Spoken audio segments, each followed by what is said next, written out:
Good afternoon, Mr. Buffett and Mr. Munger. My name is Kevin Truitt from Chicago. I have 3 questions for you.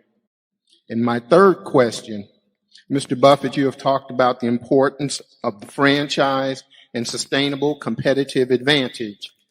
Companies like Kellogg and Campbell Soup are companies that most people would have said had those qualities. However, over time, those qualities were lost as a result of a change in consumer taste. What gives you confidence that the same things won't happen to Coke or Gillette? Yeah, it's an interesting question about franchises too. I mentioned Campbell's Soup and Kellogg, and I am no expert on that, but I would say that just based on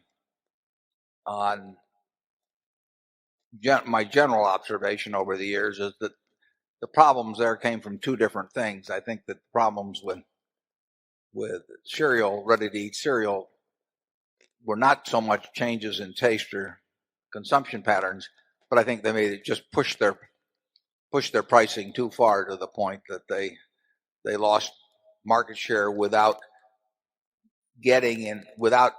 having the moat that they thought they had, as opposed to the General Mills cereals and the General Food cereals and all of that sort of thing. I mean, if your pricing really gets out of whack and people regard Wheaties or Grape Nuts in the same category as they regard Kellogg's Corn Flakes, you're going to lose share. And once you start losing share, it's hard to get back. Problems with soup, I think, relate more to lifestyle. I think that it's become a little less. It fits in a little less well with current lifestyles maybe than 40 years ago. Soft drinks, the consumption of soft drinks, I don't have the figures here, but I would wager that in 110 years, the per capita soft drinks has gone up virtually every year throughout that history. I mean, it's now close to 30% of U.S. consumption of liquids. So if the average American has about 64 ounces of liquids a day, you're talking about, say, 18 ounces of that being soft drinks, and 43% of that 18, or almost 8 ounces a day, being Coca-Cola products.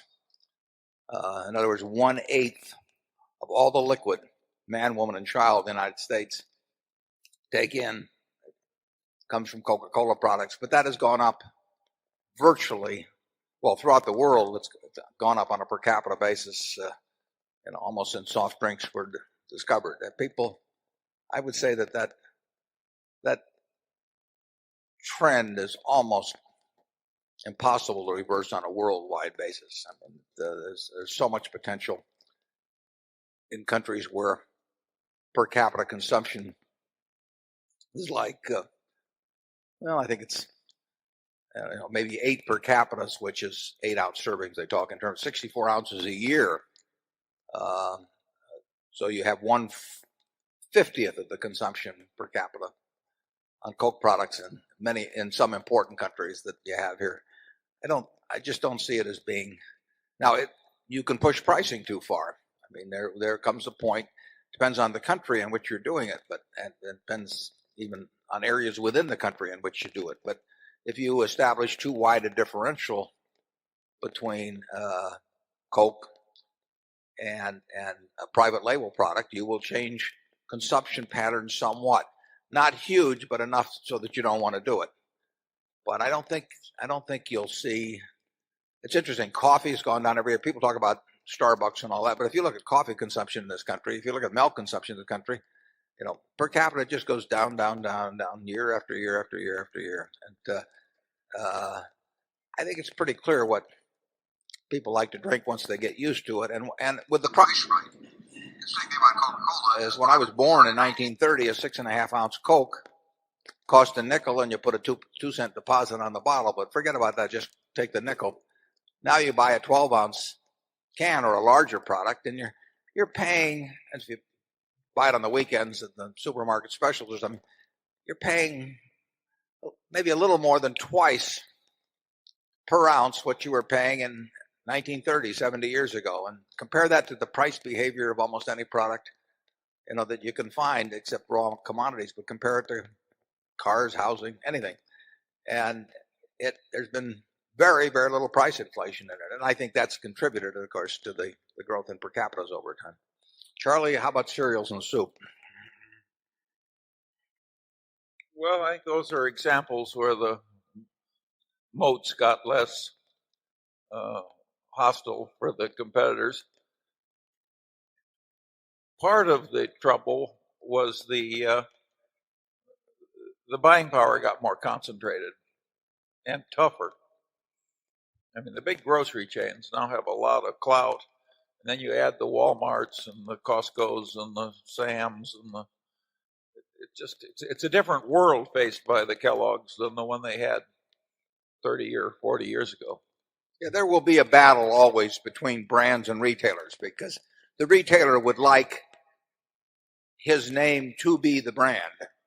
And to the extent that people trust Costco or Walmart more than or as much as they trust the brand, then the value of having the brand moves over to the retailer from the product itself. And that's gone on for a long, long time. The first cases I know about in any real quantity were back with A&P in the 30s. And A&P, I believe, was the largest food retailer in this country. And they were also a big promoter of private labels. Ann Page, I think, was a big private label with them, for example. And they felt they could convince the consumer in the 30s that their brand meant more than having Del Monte on it or Campbell's or whatever it might be in the different categories. And people thought they were going to win that war for a while, and who knows? I mean, I don't know all the variables that went into the A&P's decline, but it was dramatic. I mean, it was a great American success story for a while, and then it was a great American failure. Charlie? Yeah. The muscle power of the Sam's Clubs and the Costco's has gotten very extreme. A little earlier this morning when I was autographing books, a very good-looking woman came up to me and said she wanted to thank me. And I said, for what? And she said, you told me to buy this pantyhose I'm wearing from Costco. And I'd evidently made some previous comment about how amazing it was that Costco could be at Hanes, of all people, to allow a co-branded pantyhose, Hanes-Kirkland, in the Costco stores. That wouldn't have happened 20 years ago. She must have been pretty desperate if she was consoling with you on where to buy pantyhose, Shirley.